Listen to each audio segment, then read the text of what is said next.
Bienvenidos a un nuevo seminario del CIGRAN. En este caso nos acompaña Guillermo Guardia, que nos va a hablar sobre cultivos cubierta y fertilización integrada, el potencial de mitigación del cambio climático en cultivos herbáceos. Un tema importante de cara a la nueva PAC.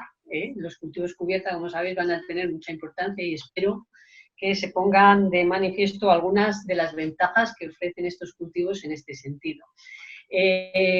La mecánica de este seminario va a ser igual que las que hemos seguido. Os pido, por favor, que mantengáis desconectado el micrófono y la cámara y que utilicéis el chat para escribir las preguntas. Yo las iré almacenando y al final del seminario pues se las pasaré a Guillermo. Y nada más, Guillermo, puedes empezar. Vale. Tienes la palabra. Bueno, pues muchísimas gracias Isabel, y muchísimas gracias al CIGRAN por invitarme. Y bueno, muy buenas tardes a todos. Creo que casi todas me conocéis, pero bueno, porque me localicéis un poco, estoy en el departamento de Química de la Escuela de Agrónomos y en el grupo COAPA. Bueno, el seminario que voy a impartir está basado en una publicación bastante reciente, de finales del año 2019. Y bueno, lo he estructurado de esta forma. Voy a hablaros un poquito sobre cultivos cubierta, a modo de introducción. A continuación, describiré el ensayo en el cual está basado el artículo, cómo hemos elaborado el balance de gases de efecto invernadero y los escenarios propuestos. A continuación, resultados y discusión, sobre todo resultados. Hablaré un poquito sobre todo de los daños o efectos colaterales de los distintos escenarios. Una breve discusión general con cosas bastante clave. Y, por último, unos mensajes que quiero que nos llevemos todos a casa a modo de conclusiones. Espero que resulte vuestro interés, que no resulte muy aburrido y que por lo menos sirva para despertar vuestro interés en este tema de los cultivos cubierta.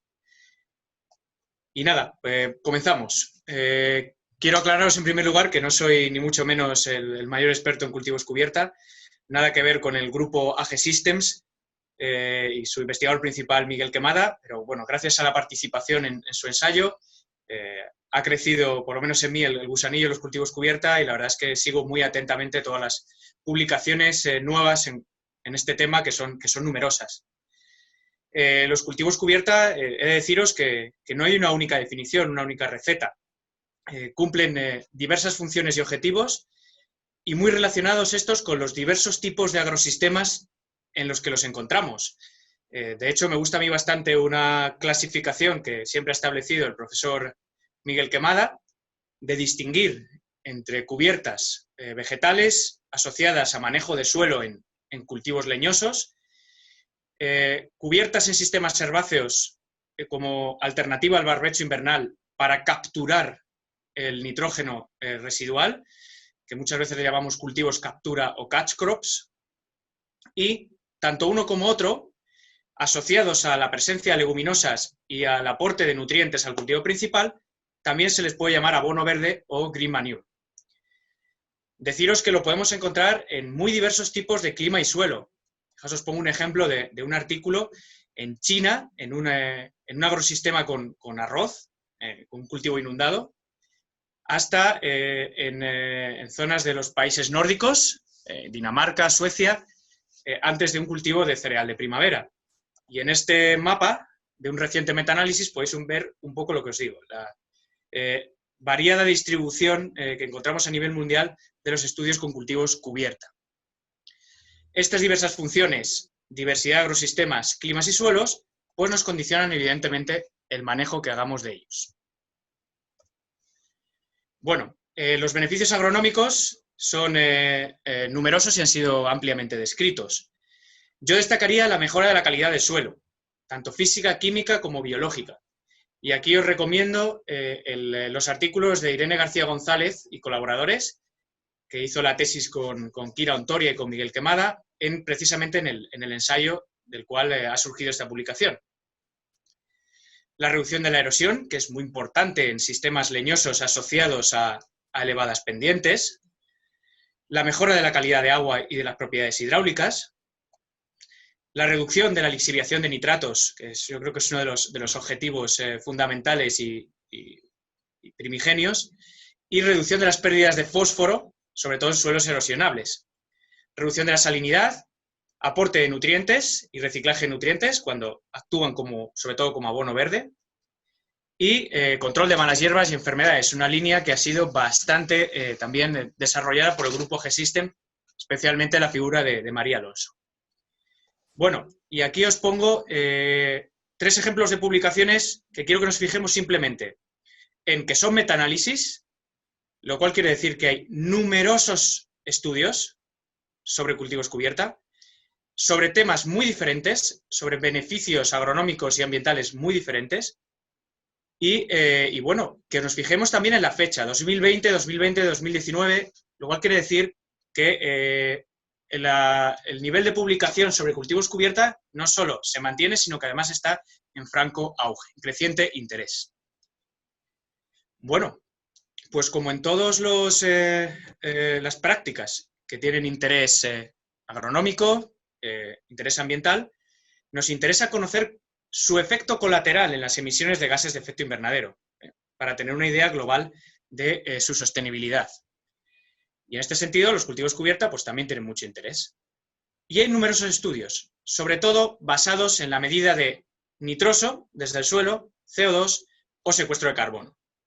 Y aquí os pongo 2 ejemplos de metaanálisis. Este de Muhammad, muy reciente, que nos indica que los cultivos cubierta incrementan las emisiones de CO2, la respiración del suelo, y pueden incrementar las del nitroso en función de la especie, en función del manejo, y bueno, el efecto generalmente positivo y significativo en el carbono orgánico del suelo. Bueno, ¿qué hicimos nosotros? Nosotros, antes de que se publicaran esos metaanálisis, ya comenzamos a colaborar con AG-System, con Miguel Quemada, y bueno, antes de que yo incluso llegara al grupo de investigación, se publicó este artículo liderado por Alberto Sancobeña y Sonia García Marco, que estudiaron el efecto de incorporar y no incorporar los residuos de cultivos cubierta en las emisiones de los 3 principales gases de efecto invernadero, y bueno, observaron que en cuanto a las emisiones de nitroso solo había efecto durante la fase del cultivo cubierta, y solo por parte de la leguminosa, por parte de la aveza. Posteriormente, publicamos este artículo que se incluyó en mi tesis doctoral. La diferencia con el anterior era que se hizo una fertilización integrada, es decir, la dosis de nitrógeno se ajustó a cada tratamiento, si era suelo desnudo, si era un cereal, si era una leguminosa, y además establecimos unas microparcelas con fertilizante marcado con N15 para ver si el nitroso procedía mayoritariamente del fertilizante o del cultivo cubierta. Y observamos, bueno, que la aveza incrementaba las emisiones durante la fase de cultivo cubierta, en consonancia con todos los anteriores estudios, pero con fertilización integrada y durante la fase del maíz tendía a reducirlas. De forma que daba lugar a las menores emisiones escaladas al rendimiento y a los menores valores de N surplus, la leguminosa, que es la aveza. Todo ello sin penalizar los rendimientos, como demuestran estos 2 artículos.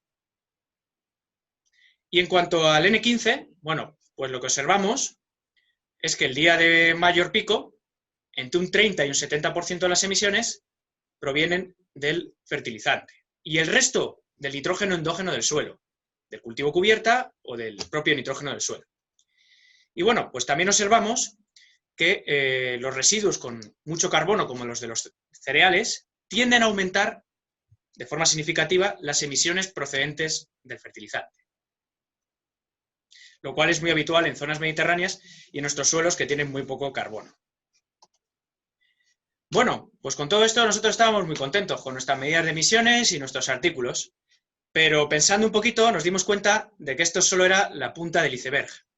Las emisiones directas son solo la punta del iceberg y debíamos considerar otros componentes, sobre todo cuando los tratamientos afectan de forma marcada a otros componentes, y eso pasa mucho con los cultivos cubierta.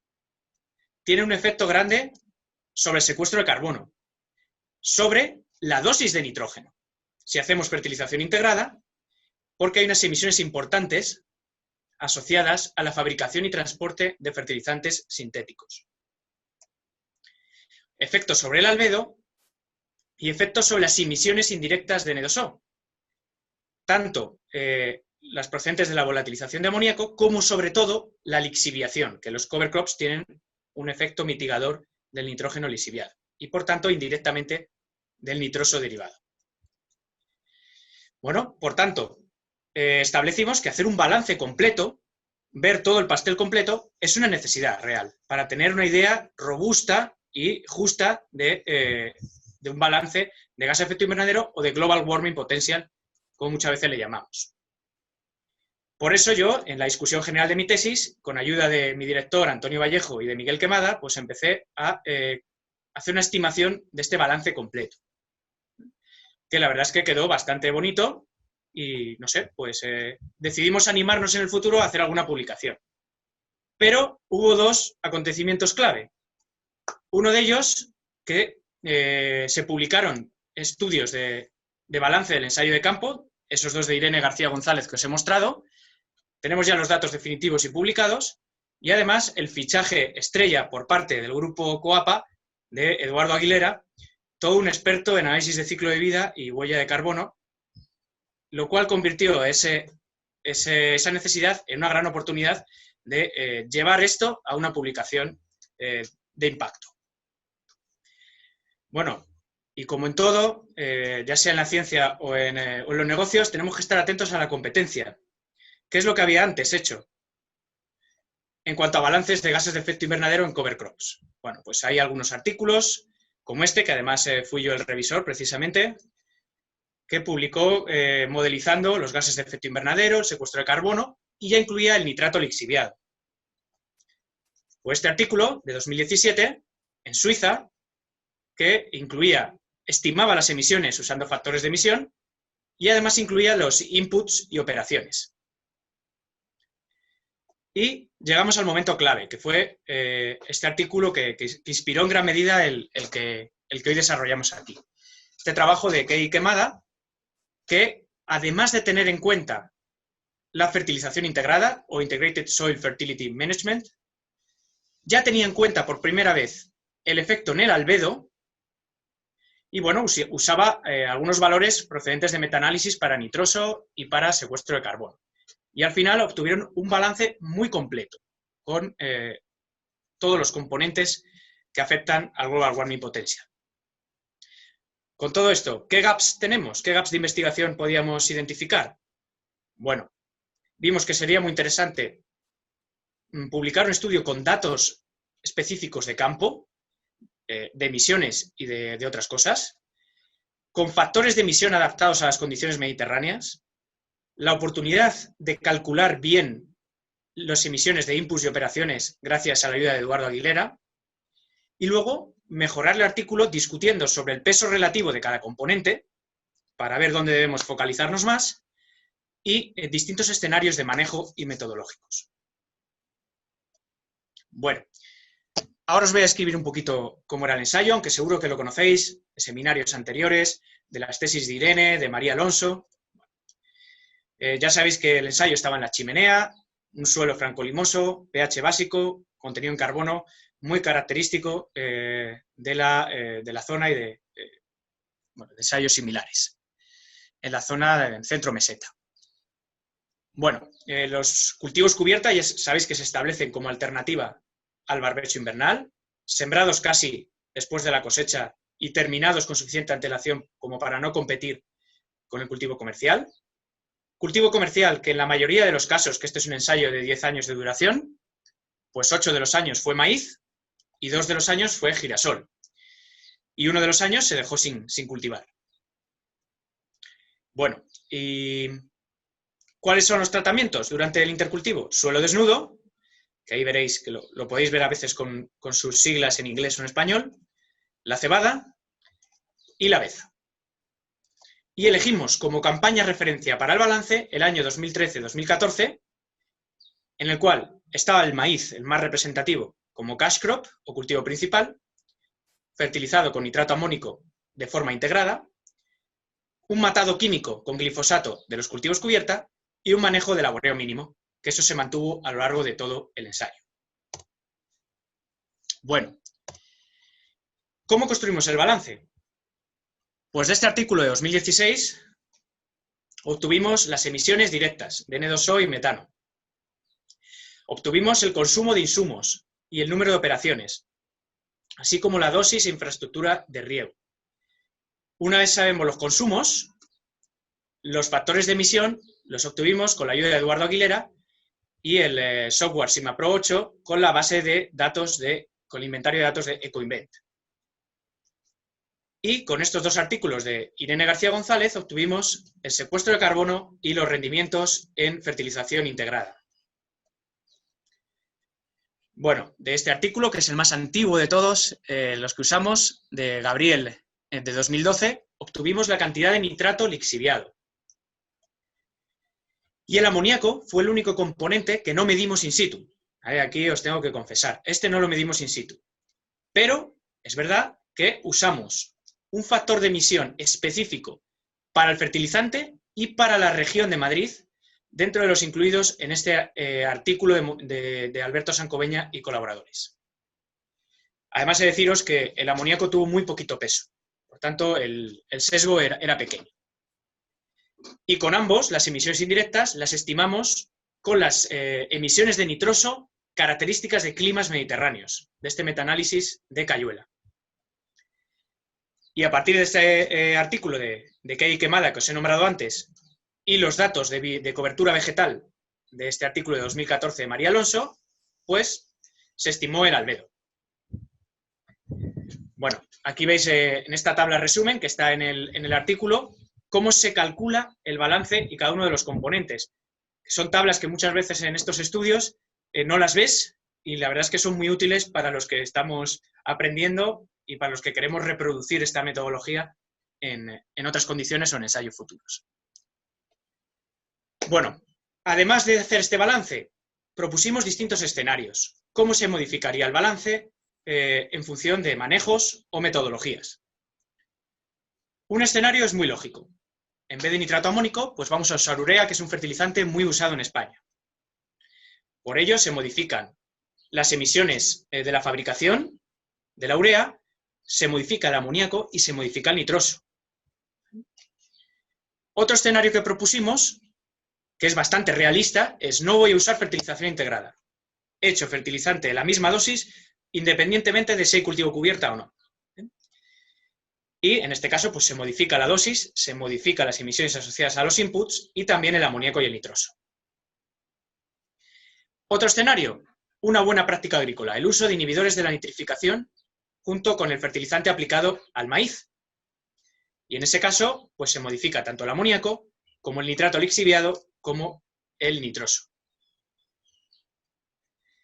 También, por supuesto, contemplamos el usar fertilizantes orgánicos, cada vez de más interés, en vez de nitrato amónico. Y en este caso se modifica el secuestro de carbono, que calculamos, modelizamos con un modelo que se llama HSOC, que se describe muy bien en este artículo de Eduardo Aguilera. Se modifica el nitroso, se modifica el amoníaco y también los inputs y operaciones. Y otro escenario que propusimos, en vez de un purín líquido, es un orgánico sólido, un estiércol, que afectaba exactamente a los mismos componentes. De forma distinta, pero a los mismos componentes. Además, propusimos dos escenarios metodológicos. Muchas veces no tenemos el lujo de poder tener datos de campo de un ensayo de larga duración, como es este de la chimenea, que la verdad es que es un auténtico lujo, un auténtico placer. Y lo que tenemos que tirar es de factores de emisión o de modelos. Pues quisimos ver cómo cambia si en vez de usar el dato de campo, de carbono, hubiéramos modelizado el secuestro de carbono, con el modelo HSOC.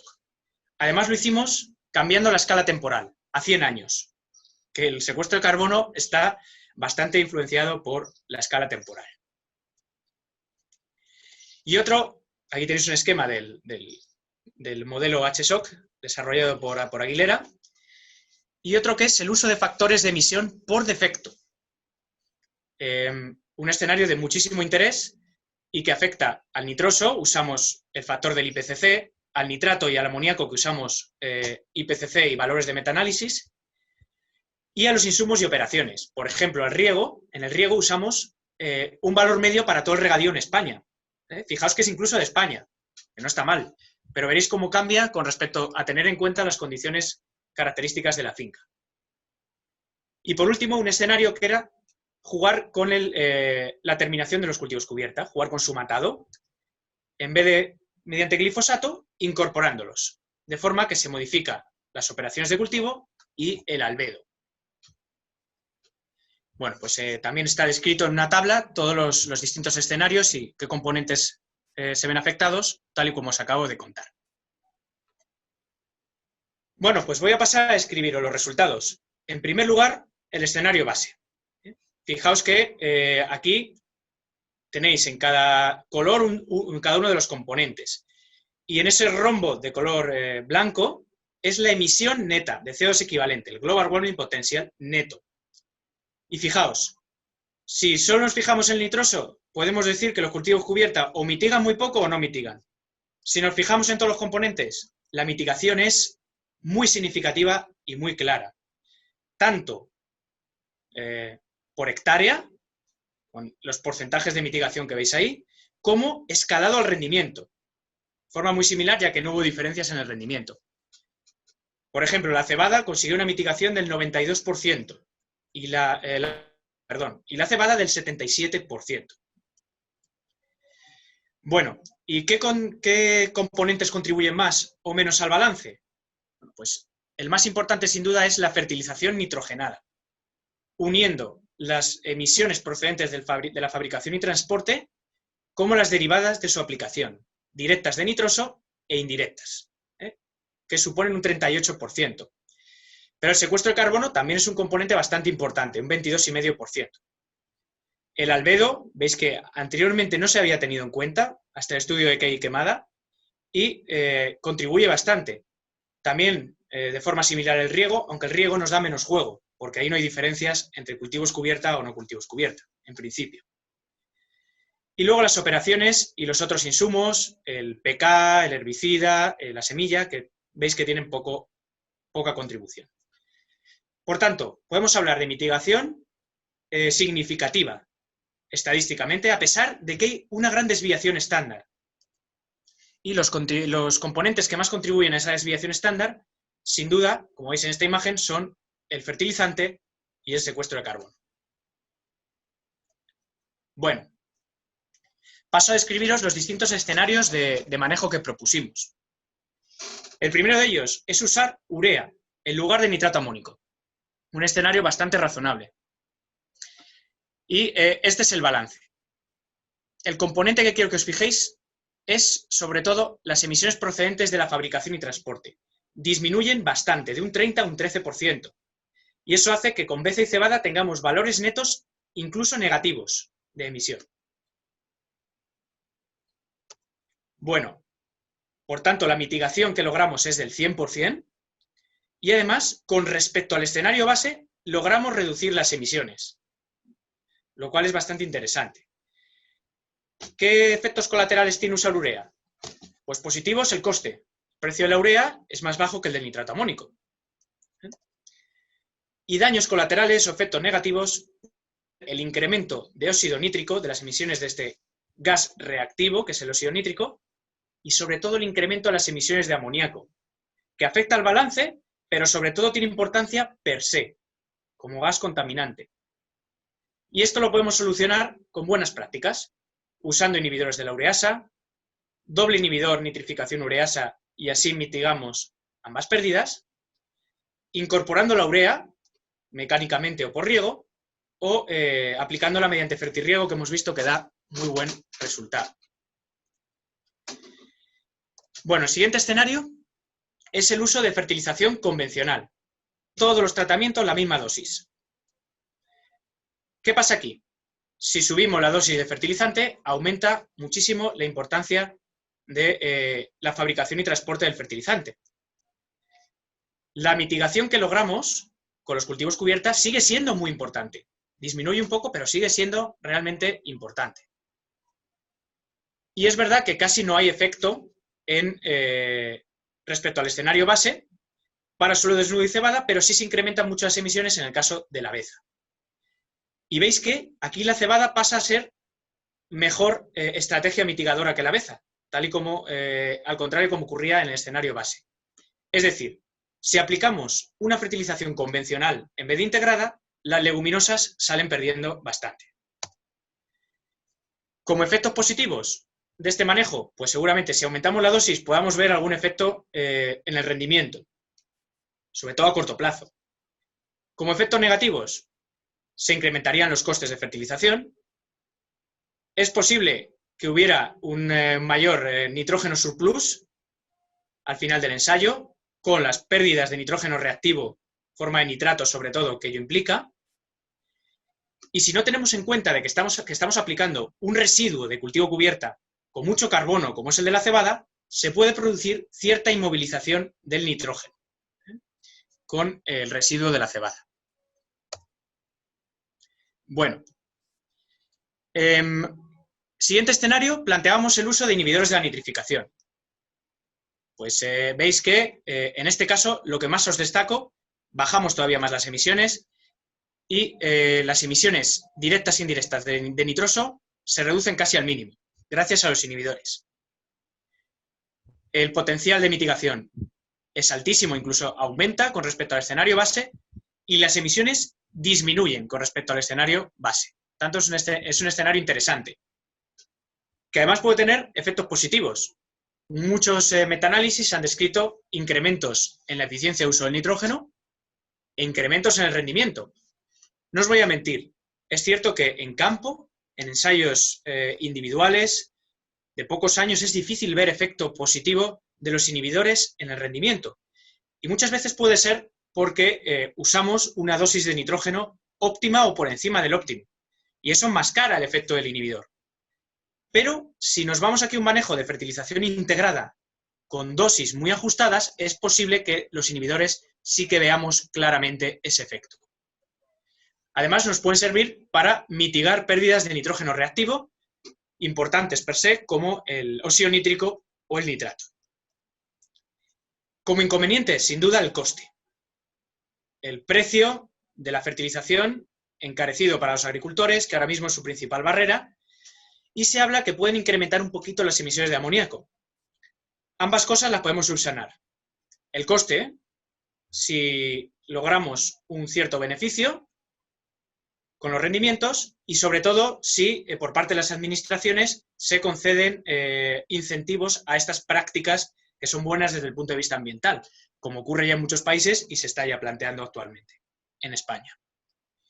Y, bueno, el amoníaco, hay que deciros que el incremento muchas veces no es ni significativo y nosotros, como usamos nitrato amónico, las emisiones de amoníaco ya de por sí son bastante bajitas.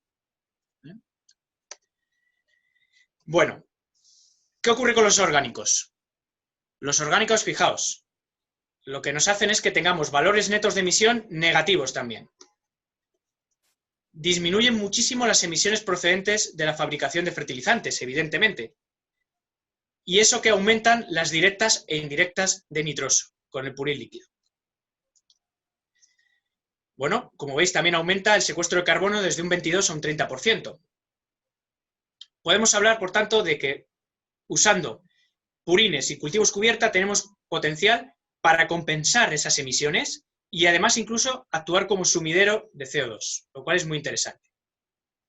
Veis que respecto al escenario base reducimos mucho las emisiones, incluso en suelo desnudo las reducimos en casi un 50%, solo por cambiar de fertilizante.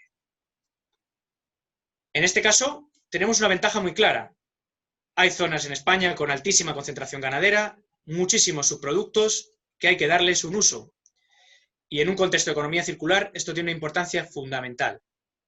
Además de la oportunidad de reducir los costes de fertilización. Como principales inconvenientes, bueno, pues muchas veces la disponibilidad y el manejo, sobre todo de los orgánicos líquidos, se complica muchísimo. Es un escenario que está muy supeditado a la disponibilidad de residuos ganaderos y a la cercanía a las explotaciones ganaderas. La posible merma en los rendimientos e incremento las emisiones de amoníaco. Esto es muy importante. Y ahora mismo la incorporación no solo es una práctica recomendada, sino que es una práctica obligada, ya que el amoníaco es un quebradero de cabeza importante en España. Y en cuanto al estiércol sólido, pues más de lo mismo, pero fijaos, con mayor secuestro de carbono. Y aquí en este caso, tenemos un potencial muy claro de compensar las emisiones, incluso capturar carbono en combinación cover crops más estiércol. Con la misma casuística que el purín líquido, es verdad que el manejo de un estiércol sólido es menos problemático que el de un purín líquido, pero aquí tenemos un problema, que es que nosotros asumimos el supuesto de que todo el nitrógeno estaba disponible para el cultivo. Y como sabemos que en la práctica no es así, especialmente con algunos estiércoles como el de vacuno, es de esperar una merma en los rendimientos. Pero bueno, estos escenarios no tienen por qué ser cajones estancos. Se pueden combinar el base con o distintos escenarios entre sí. Y, por supuesto, las emisiones de amoníaco, que obligan a la incorporación, pero es verdad que esperamos menos emisiones que con el purín líquido. Bueno, os presento ahora los escenarios metodológicos, que son muy interesantes. Lo primero que hicimos es, con el modelo HSOC, modelizar el secuestro de carbono a 100 años. Y vimos que disminuían las tasas de secuestro de carbono con respecto a las que obtuvimos experimentalmente a 10 años. De forma que baja el peso del secuestro de carbono de un 22 a un 19%. Pero bueno, como veis, el potencial mitigador sigue siendo importante y es cierto que hay algo de incremento de emisiones con respecto al escenario base, especialmente en la DEZA, pero aún así los porcentajes de mitigación hacen que confirmemos a los cultivos cubierta como una estrategia muy prometedora. Luego tenemos el escenario de los factores de emisión por defecto. Y aquí cambia muchísimo la película. Aumentan un montón las emisiones en nuestras condiciones, especialmente, fijaos, las debidas al riego. El usar el valor medio de regadío en España con respecto a las condiciones de riego que teníamos específicas en la chimenea. Además, incrementan mucho las emisiones de nitroso usando factores por defecto y también incluso las indirectas. Veis que el potencial de mitigación disminuye, pero siguen mitigando los cultivos cubierta. Y se incrementan muchísimo las emisiones con respecto al escenario base. En el caso de la DEZA, hasta se multiplican por 8. Esto en otras condiciones puede que sea totalmente distinto. Puede que en vez de sobreestimarla, la subestimen. Lo que yo quiero poner de manifiesto con esto y queremos es que se comete una gran desviación, un gran error, usando factores de emisión por defecto en lugar de datos específicos de campo y poner en valor los ensayos de campo. Y por último, el ensayo de la incorporación, el escenario de la incorporación mecánica de los cover crops, lo que conllevó es una disminución del albedo. En ese mes en los que los residuos de cultivo cubierta están en superficie, si los incorporamos, disminuye el albedo. Y por tanto, disminuye ese sumidero de global warming potential y disminuye su importancia relativa en el balance. Además, se incrementa un poquito los CO2 equivalentes de las operaciones, pero sigue siendo un componente que tampoco tiene mucho peso. Disminuye algo la mitigación y se incrementa las emisiones con respecto al escenario base, aunque en menor caso que en el escenario anterior.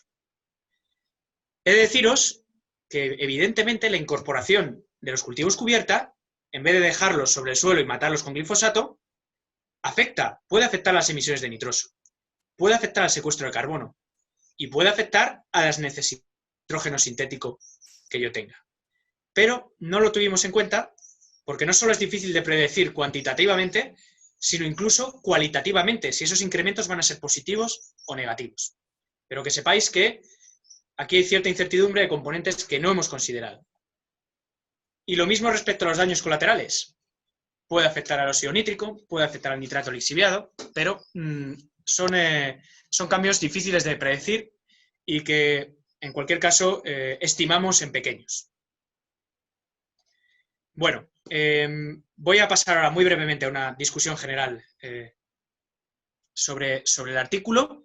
Aquí os presento los porcentajes de mitigación que logramos con los cultivos cubierta, en todos los escenarios. Y quiero que nos fijemos en 3 aspectos. Comparación beza-cebada. ¿Qué es mejor? Bueno, pues veis que los mayores porcentajes de mitigación, en la mayoría de los casos, se obtienen con la beza. Es verdad que debido a la alta desviación estándar, probablemente las diferencias no sean significativas. Y hay un escenario en el que no ocurre eso, que es el de fertilización convencional. Ahí gana la cebada. Además, he de deciros que, si recordáis, en la rotación no siempre había maíz, había girasol. Si estimamos las emisiones con el girasol, que lo hicimos, la cebada también sigue ganando a la beza. Cuando se usa como cash crop girasol, también la cebada mitiga más que la beza. Hay unos escenarios que son favorables, que mejoran el escenario base, como el uso de orgánicos y el uso de urea. Cada uno de ellos con su problemática asociada que tenemos que tener en cuenta, con buenas prácticas de manejo agrícola. Y luego un escenario que es el de inhibidores de la nitrificación, que digamos es el que menos daños colaterales puede tener y que es realmente interesante de cara al futuro. Y bueno, en el caso de la fertilización convencional, solo mejoramos el escenario base en el caso de la cebada. En la beza lo empeoramos. Y también hay escenarios desfavorables, fundamentalmente metodológicos. Modelos y factores de emisión, por defecto, pueden subestimar nuestro potencial de mitigación en zonas mediterráneas. Mensaje importante. Y fijaos, aquí lo que podríamos haber hecho es algo precioso, combinar distintos escenarios. Lo que pasa es que el paper se nos volvía absolutamente infumable. Pero lo que sí hicimos fue considerar el peor caso posible, que le llamamos el Lowest Mitigation Scenario, en el cual consideramos el secuestro de carbono en un horizonte de 100 años. No consideramos el albedo, como hacen en la mayoría de los estudios que se han publicado hasta ahora. Y usamos factores de emisión nacionales para riego y para fertilizantes, en vez de los específicos de nuestra parcela. Y aún así logramos mitigación, entre un 15 y un 20%, que evidentemente no es mucho, pero nos permiten afirmar que en el peor de los casos tenemos una respuesta neutra o con potencial de mitigación importante. Y lo unimos a sus ya reportadas ventajas agronómicas y ventajas ambientales. Y eso nos hace que, sin duda, mejoremos o recomendemos los cultivos cubierta como estrategia sostenible. Bueno, aquí casi por último, quiero hacer un poquito de crítica a nuestra metodología. ¿Qué principales incertidumbres podemos encontrar? La primera de ellas es el cálculo del nitrato lixivial, que hicimos en base al estudio de Gabriel, 2012, que tiene el valor enorme de que es en las mismas parcelas, y eso es muy valioso sin duda, pero es verdad que estos autores no hicieron fertilización integrada, y hay un pequeño cambio con respecto al año de referencia. Bueno, otras incertidumbres son el escenario de enterrado de los cultivos cubierta, que habéis visto que ahí no hemos considerado alguno de los componentes, porque no sabemos con certeza cómo podría afectar, y algo que es importante, que es el laboreo. El laboreo, nosotros tenemos un sistema de mínimo laboreo, pero evidentemente el laboreo podría afectar mucho a los componentes. No es lo mismo un laboreo convencional que una siembra directa, y eso sería muy interesante de estudiar. Aquí os pongo un artículo muy reciente que hablaba de Strategic Tillage, de un laboreo estratégico, que es siembra directa o laboreo mínimo durante una década prácticamente, luego hacen una labor profunda y luego recuperan la agricultura de laboreo de conservación. Y la verdad es que les dio buenos resultados, además en condiciones mediterráneas.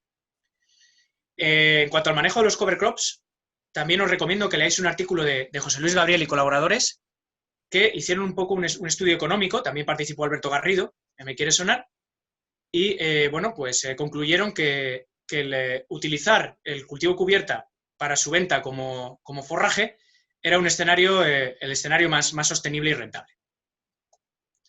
Y bueno, también estaréis pensando, lo ha hecho para maíz, pero la rotación en girasol, ¿qué pasa con el girasol? Bueno, pues nosotros estimamos el Global Warming Potential del girasol y veis que con la beza y la cebada hay un sumidero de CO2 equivalente. que es un poquito engañoso, porque es verdad que Miguel Quemada y sus investigadores no fertilizaron el girasol, lo usaron un poco para recuperar ese exceso de nitrógeno que pudiera quedar de otras campañas, y eso no es habitual. En regadío sí que se suele echar un poquito de fertilizante al girasol. Pero en cualquier caso, menos necesidades de fertilizante, menos necesidades de riego, el girasol todavía contribuye a mitigar más las emisiones si lo incluimos en la rotación. Y bueno, para futuros ensayos o estudios, quiero nombraros por último que sería muy interesante considerar el matado de la cubierta o terminación, tanto la fecha como el método. Nosotros hemos considerado siga química o matado químico e incorporación, pero bueno, pues hay estrategias como el roller crimper que se ha visto que son muy beneficiosas, sobre todo para el control de la flora arvense, pues en artículos de María Alonso, de Hefner, de Navarro, muy recientes y muy interesantes. También el nitrógeno orgánico disuelto, el lavado de nitrógeno orgánico, que cada vez se está considerando más en algunos artículos, por ejemplo este que os pongo aquí, y que los cultivos cubierta también pueden ayudar a reducir. Por supuesto, la influencia de las condiciones ambientales, no solo comparar el clima mediterráneo con otros climas, sino la propia variabilidad inherente al clima mediterráneo, que hace que cuando tenemos los cultivos cubierta en secano, las condiciones puedan variar mucho, y eso afecta al nitroso, afecta al desarrollo de la cubierta vegetal, y si afecta al desarrollo de la cubierta, afecta al albedo, afecta al secuestro de carbono, afecta a la fertilización integrada. Ni que deciros tiene en condiciones futuras de cambio climático. Por tanto, esto también es muy interesante y la verdad bastante complejo. Y luego hemos probado Beza y lo hemos comparado con cebada. ¿Y qué pasa con la mezcla? ¿Podría ser interesante la mezcla? Bueno, pues por supuesto, y la mayoría de los artículos coinciden en ello. Por ejemplo, este de mezclas de crucíferas con leguminosas que nos ayudan a tener esa doble dualidad de green manure y catch crop. O este artículo de Key y colaboradores que observó cómo con mezclas de cultivos cubierta lográbamos reducir más la lixiviación de nitrato que con monocultivos de cultivos cubierta. Y luego, por último, la fecha de siembra. Y aquí hay un concepto muy interesante, que es el interseeding, desarrollado en este interesantísimo artículo de Alonso Ayuso y colaboradores, que es sembrar el cultivo cubierta incluso ya en las últimas etapas de desarrollo del maíz. De forma que coinciden durante esas últimas etapas el maíz y el cultivo cubierta.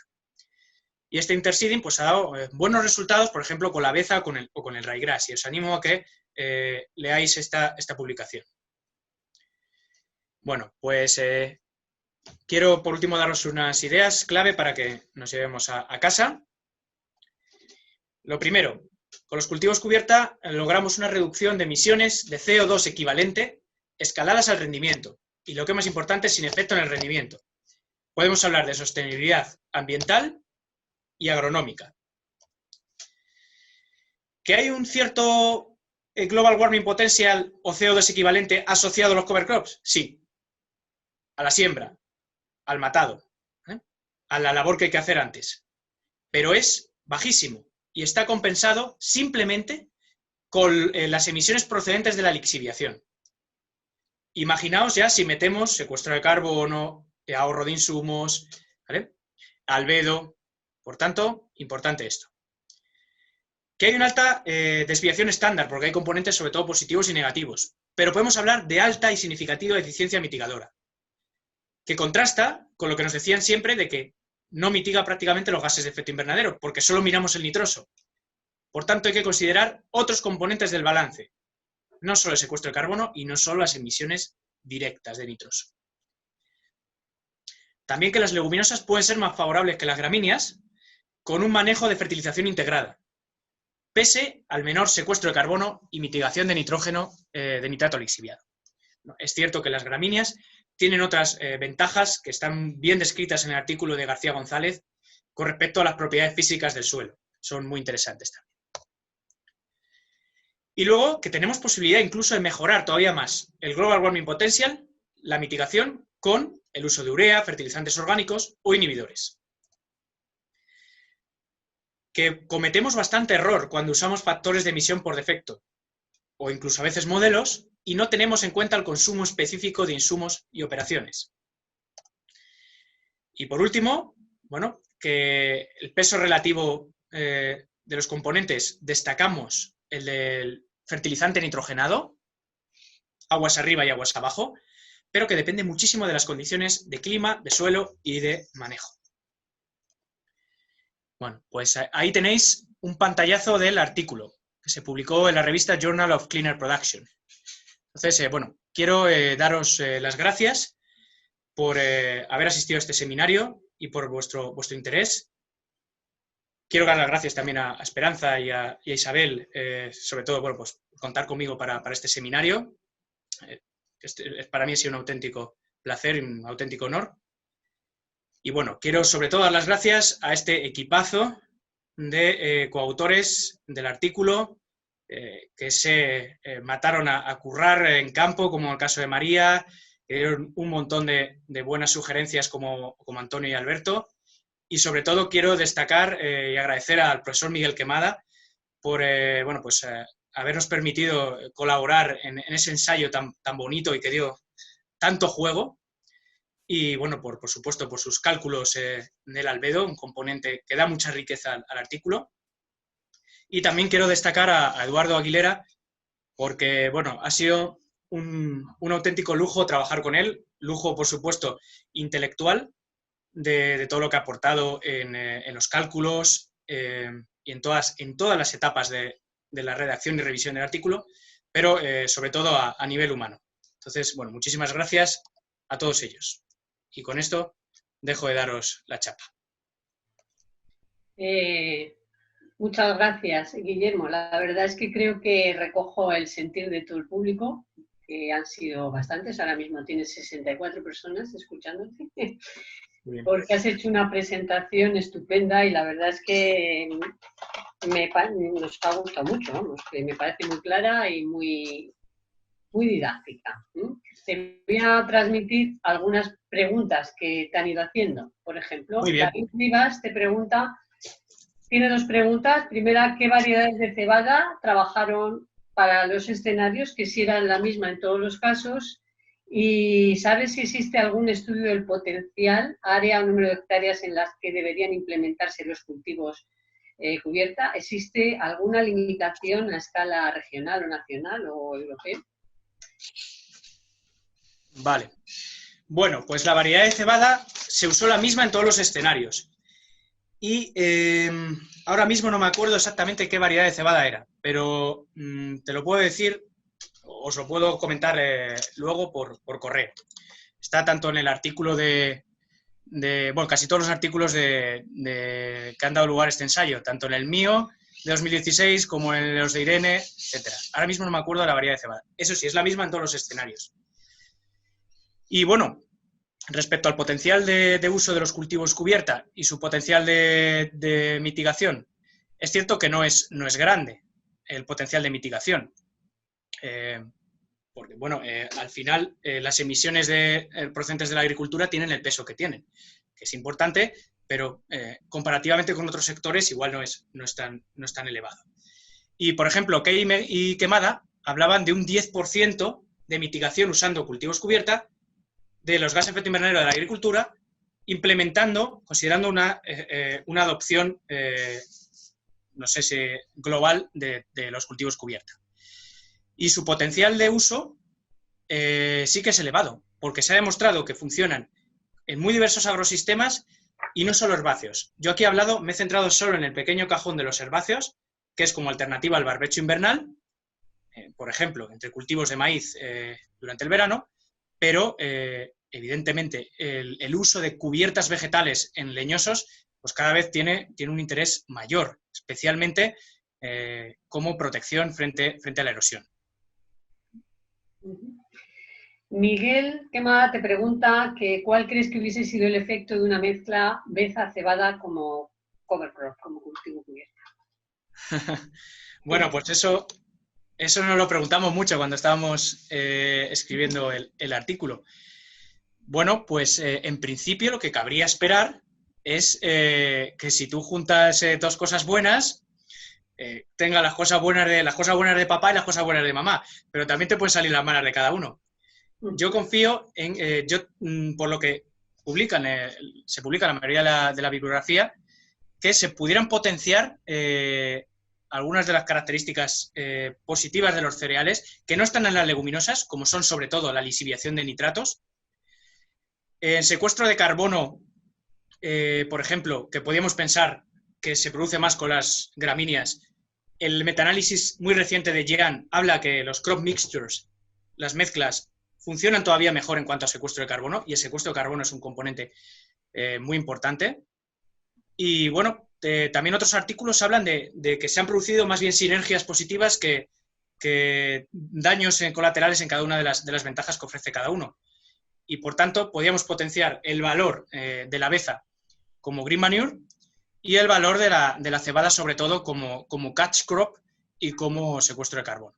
Yo creo que, resumiéndote, merece la pena, desde luego, hacer este balance en mixtures, y es una de las espinitas que me quedan a mí para futuros ensayos, considerar estas mezclas de cultivos cubierta, que vosotros ya también estáis considerando y estáis ensayando con éxito.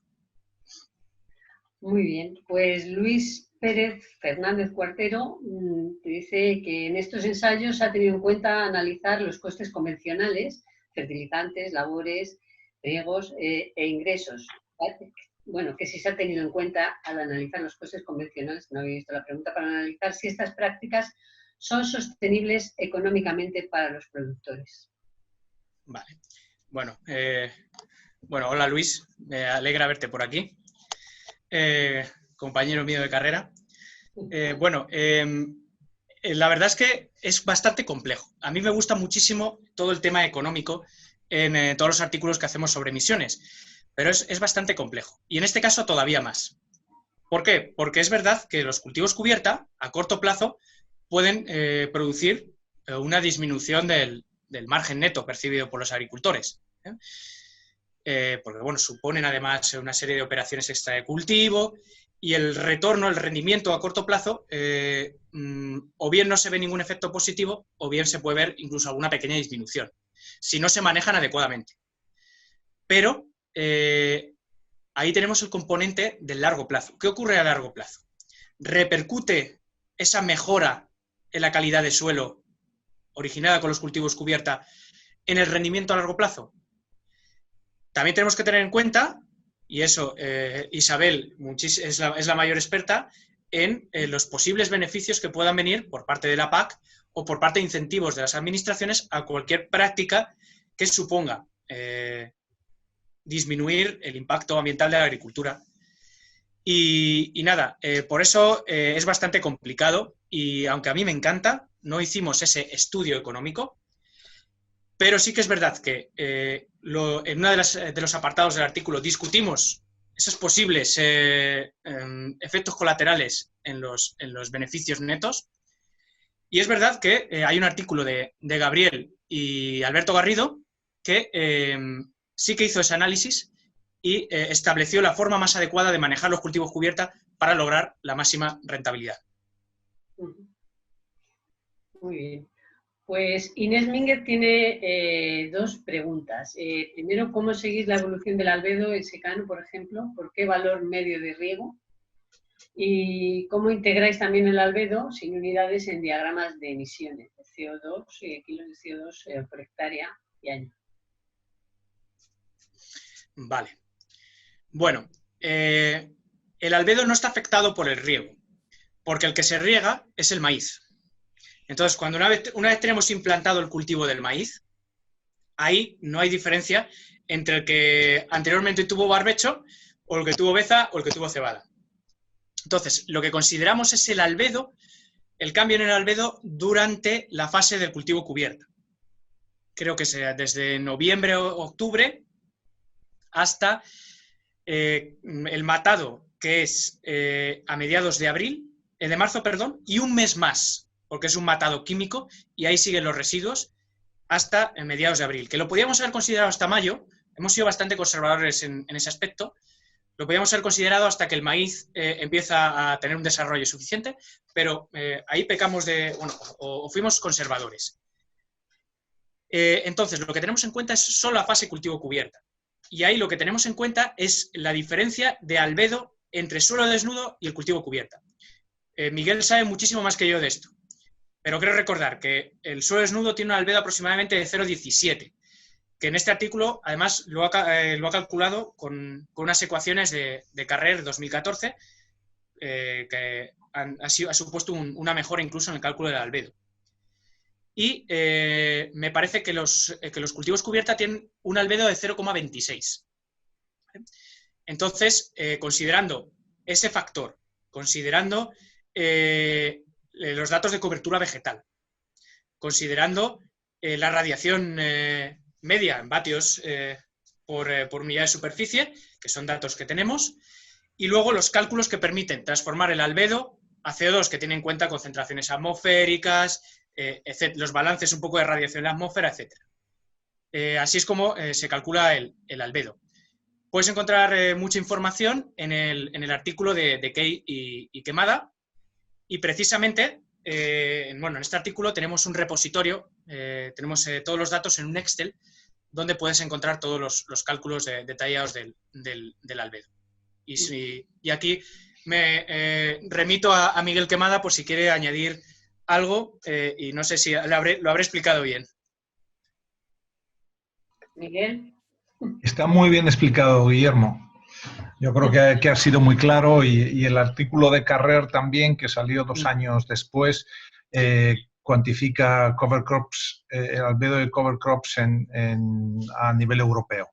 Es de un grupo de Toulouse, de la Agencia Espacial.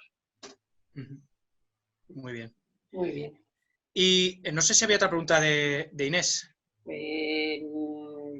Era sobre el albedo también, pero la he borrado. Bueno, espérate que te la recupero. Te dice cómo integráis el albedo sin unidades en diagramas de emisiones. Emisiones en CO2. Sí. Ah, vale. Sí, es lo que hemos explicado. Luego, una vez que tienes el cambio del albedo, pues luego lo pasas a emisiones de CO2 equivalente. Al final todo, el Global Warming Potential se expresa en CO2 equivalente. Y ahí es donde tienes en cuenta concentraciones de CO2, los balances de radiación en la atmósfera, tienes en cuenta, por supuesto, la relación de pesos moleculares, etc. Vale. ¿No? Bueno, Antonio te pregunta ¿qué efecto piensas que hubiese tenido el laboreo? ¿Afectaría mucho si se cambia el laboreo tradicional?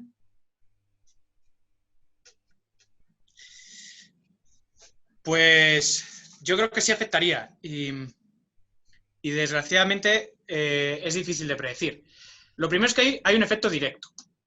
Hay un efecto directo porque la labor conlleva emisiones de CO2 equivalente. Es cierto que hemos visto que las emisiones debidas a las operaciones, a las labores, no son elevadas, dependiendo también cómo sea la labor. Aquí, evidentemente, la base de datos de Coinvent discrimina absolutamente por todo. Todos los fertilizantes, todos los aperos, etc. Y ahí se produciría un incremento de las emisiones. Por otra parte, el laboreo sería mucho más grande el impacto que tendría en otros componentes, especialmente en el secuestro de carbono.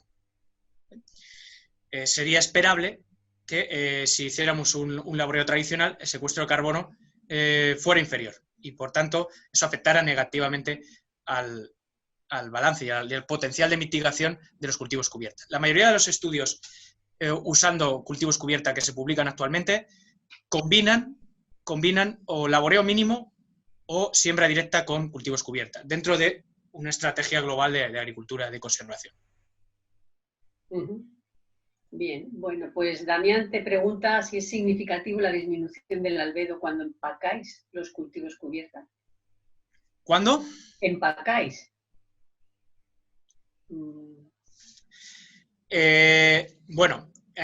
Nosotros no realizamos ningún empacado. Lo que realizamos es aplicación de glifosato y se dejan los residuos todo en el terreno y luego se pican y ahí se dejan. Creo que recordar que era el manejo. Entonces, lo bueno de ahí es que una vez que tienes que lo matas y lo dejas sobre el terreno, tienes ahí un mes hasta que siembras el maíz en el cual el albedo aumenta y, por tanto, disminuye el poder de calentamiento global.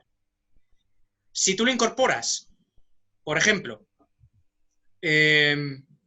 ahí ese último mes, que es el clave de marzo a abril, donde más radiación hay prácticamente en todo el ciclo de los cultivos cubierta, lo pierdes. Y de hecho, eso es lo que era nuestro escenario 7. Y veíamos que disminuía el albedo. Y disminuía la influencia del albedo, me parece que era de un 14 a un 10% aproximadamente.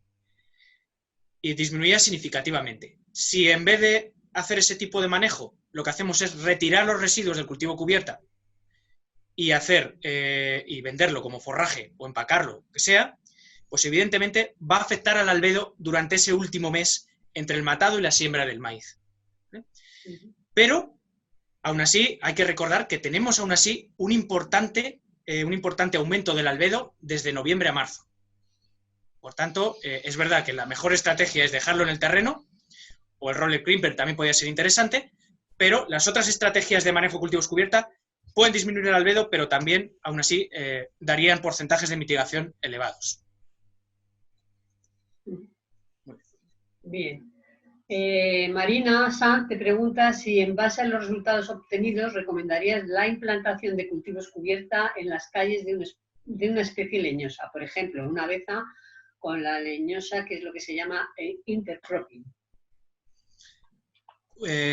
Bueno, evidentemente eso es otro sistema distinto, que es un sistema leñoso donde ahí las cubiertas vegetales no solo tienen, yo diría que tienen más tradición incluso y más aceptación que los cover crops en sistemas herbáceos. Ahí fundamentalmente el efecto es el control de la erosión. Y bueno, luego mejoran mucho las propiedades físicas del suelo, sobre todo la infiltración de agua, y también puede mejorar el aporte de nutrientes. Por tanto, cada vez son más los agricultores en cultivos leñosos que optan por las cubiertas vegetales y ven muy buenos resultados, sobre todo a medio y largo plazo. Aquí es muy importante manejarlas bien, ¿vale? Para que no compita con el cultivo principal, tener en cuenta el riesgo de heladas primaverales, etc. Evidentemente es un sistema totalmente distinto, tampoco me quiero tirar aquí el pisto porque no soy el mayor experto, pero precisamente en la propia Chimenea, en la finca de la Chimenea, el grupo de Ramón Vienes y tal han hecho muchísimos ensayos con cultivos cubierta en olivar y bueno, pues han obtenido muy buenos resultados. Bien. Oscar Giovanni te pregunta si habría una correlación entre la reducción de emisiones y el ahorro económico de parte de los productores al utilizar los cultivos cubiertos. Bueno, esta pregunta es muy similar a la que hemos contestado al principio. Sí. Sí. Balance económico, el retorno puede verse algo comprometido a corto plazo. Los beneficios de la calidad de suelo pueden mejorar el retorno a largo o medio a largo plazo. Depende cómo manejemos el cultivo cubierta, como explica muy bien Gabriel y Alberto Garrido en su artículo. Y bueno, y tenemos que, repito lo mismo que he dicho antes, tenemos que considerar también que estas estrategias de manejo que conllevan beneficios ambientales y beneficios en la reducción de emisiones, pues van a estar sujetas, esperemos, a incentivos por parte de las administraciones, más pronto que tarde. Sí. Tony te pregunta que qué se hacía a la hora de retirar el cultivo cubierta, qué se hacía con toda esa biomasa. ¿Sería interesante dejarla en superficie a modo de acolchado por todos los beneficios que puede aportar? Bueno, la biomasa, como decimos, no se retiraba, se dejaba ahí. Se aplicaba glifosato y se deja el cultivo cubierto. Luego me parece que se cortaba, pero no se hacía ninguna labor de incorporación, ni se dejaba, ni se retiraba nada de la biomasa del cultivo cubierto. Dejarlo como mulch podría ser interesante. Aquí sí que invito también a Miguel y a María, que son los grandes expertos en manejo de la terminación de las cubiertas. Yo creo que el mulch es una de los efectos que se lograría o que se asimilaría bastante a lo que hace el roller crimper, que es un apero que no incorpora, pero deja como aplastado el cultivo cubierta sobre la superficie. y ha tenido bastantes buenos resultados tanto en el control de la lixiviación como en el control de la flora arvense. Por tanto, como he señalado en la discusión general, podría ser otra estrategia muy interesante a considerar. Y yo creo que el mulch haría un efecto muy similar al roller crimper. No sé si María y Miguel queréis añadir algo, estáis de acuerdo en lo que digo. Sí, yo creo que es correcto lo que dices, Guillermo. De hecho, verdaderamente en este estudio sí que se dejaba como un mulch, como un acolchado, ya que se desbrozaba y quedaba sobre el suelo. Sí. Un distinto tipo del acolchado que crearía un roller crimper, pero sería un acolchado. Pero es cierto que en cuanto al manejo, al ser un estudio de investigación, pues están las pautas muy definidas y no se puede cambiar. Pero en una situación práctica, pues daría lugar a muchas casuísticas y muchas maneras distintas de manejarlo, que yo creo que deben ser flexibles y estratégicas. Es decir, un año como este probablemente habría mucha más biomasa que un año como el anterior. Entonces se podría jugar con exportar un poco, otra parte dejarlo como acolchado, pero verdaderamente eso ahí ya podría cada agricultor tomar la decisión más conveniente según las condiciones anuales y sus condiciones edafoclimáticas. Muy bien, pues muchas gracias. Bueno, una última pregunta de Inés. Te dice si podéis inferir a partir de los trabajos qué puede pasar con los barbechos semillados o con barbechos en los que los ricios son significativos. ¿En barbechos en los qué? Perdona, Isabel. Pues ricios, pero yo la verdad le confieso mi ignorancia sobre lo que es ricios. Ricios, Inés, no sé qué es ricios. No entiendo muy bien la pregunta. Rebrotes, que son rebrotes, yo lo desconocía. ¿Qué puede pasar con los barbechos semillados o con barbechos en los que los rebrotes son significativos?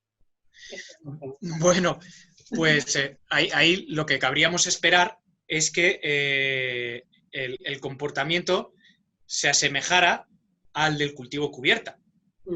Es decir, en comparación con un suelo totalmente desnudo, habría un aumento del albedo y habría una cierta captura del nitrógeno procedente del maíz que evidentemente podría afectar tanto a las emisiones de nitroso como a la lixiviación de nitratos, como también al nitrógeno que queda en el suelo después del cultivo cubierta, en función del cual programamos la fertilización integrada del maíz siguiente. Así que, digamos que yo pienso que sería un comportamiento intermedio entre lo que es un cultivo cubierta, que se semilla o se siembra con dosis habituales para un cultivo de otoño, y un suelo desnudo. Bien, pues una última pregunta te la voy a hacer yo. Muy bien. Y es un poco teniendo en cuenta que una de las propuestas para la próxima PAC es la realización de cubiertas. Me gustaría que hablases un poco sobre la transferibilidad de vuestros resultados, en qué sentido pueden ser útiles para la realización de esta práctica por parte de los agricultores y también en el control, porque han visto el control de los resultados, ¿no? La utilización de indicadores en el sentido que has dicho que hay unas diferencias importantes si se utilizan los factores de emisión nacionales frente a específicos de los cultivos, pero también dentro de una aplicación nacional quizá la utilización de factores específicos sea complicada, me imagino, ¿no? Sí. Bueno, me gustaría que hablases un poco de esto. Bueno, la transferencia siempre es un tema espinoso. Es complicado porque, bueno, el agricultor muchas veces es bastante reacio a todo aquello a lo que no está acostumbrado y sobre todo que pueda no producirle un retorno inmediato. Pero, bueno, yo creo que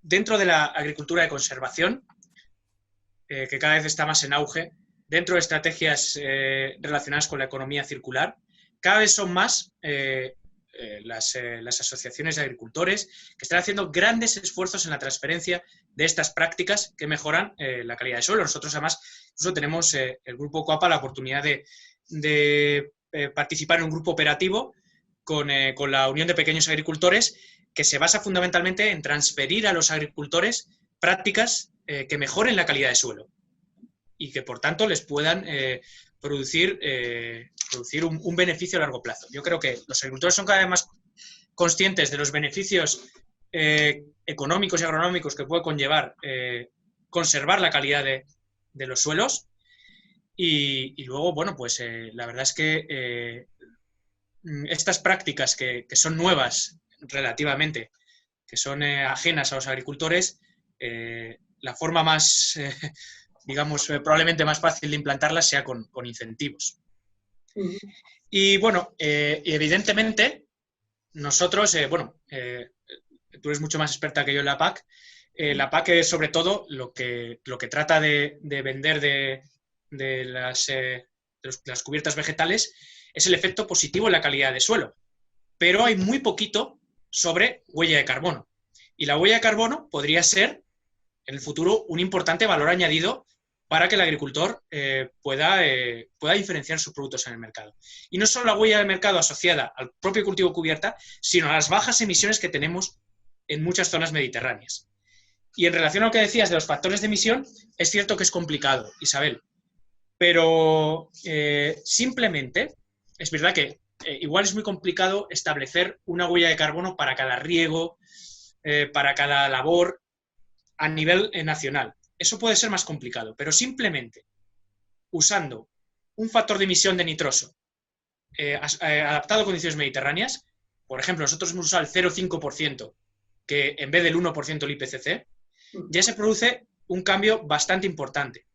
Y esos valores ya están disponibles en la bibliografía y, por tanto, esto sabe muchísimo Antonio, hay que avanzar hacia tener factores de emisión específicos y cada vez vamos teniendo a nuestra disposición, sobre todo, algunos factores que podemos aplicar muy fácilmente.